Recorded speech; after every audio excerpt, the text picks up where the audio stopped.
Hello again and welcome to another weekly news update with TFB's Micro Minute. I'm Russell Dolag, repping Unity, YAP, and FSM. Here are all this week's top stories. Guam is seeking eligibility for radiation compensation. There are reports that link cancer deaths to fallout from nuclear bomb tests held in the Marshall Islands from 1946 to 58. Robert Celestial, president of the Pacific Atomic Radiation Survivors, testified before Guam's legislature saying, "A report was made by the National Academy of Science.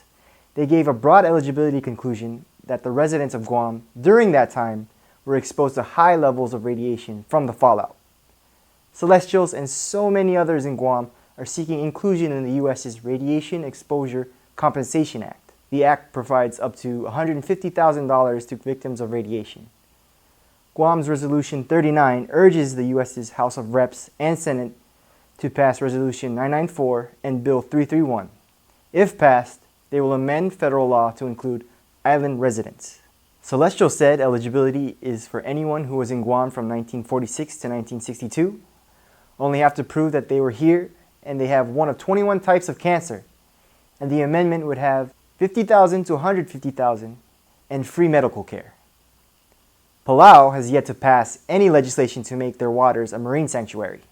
If you're not familiar with the story, Palau wants to close their EEZ and stop fishing fleets from fishing in their waters. The OEK hasn't made any laws, but President Ramangensao is ready to take it to the people and let them decide by referendum. A really big story comes from Arkansas. The American magazine New Republic broke a story about Marshallese adoptions. The article speaks about broken promises, cultural misunderstanding, and people sometimes being misled into giving up their children for adoption. It's a really in-depth, well-written article that really considers the Marshall Islands' history and culture. It shares several women's stories about how they were made promises of money, jobs, and homes, and how our ideas of adoption and family are not the same as mainstream America's. It also reveals how adoption laws are different in the US and can be exploited. I can't even begin to summarize this story in such a short time.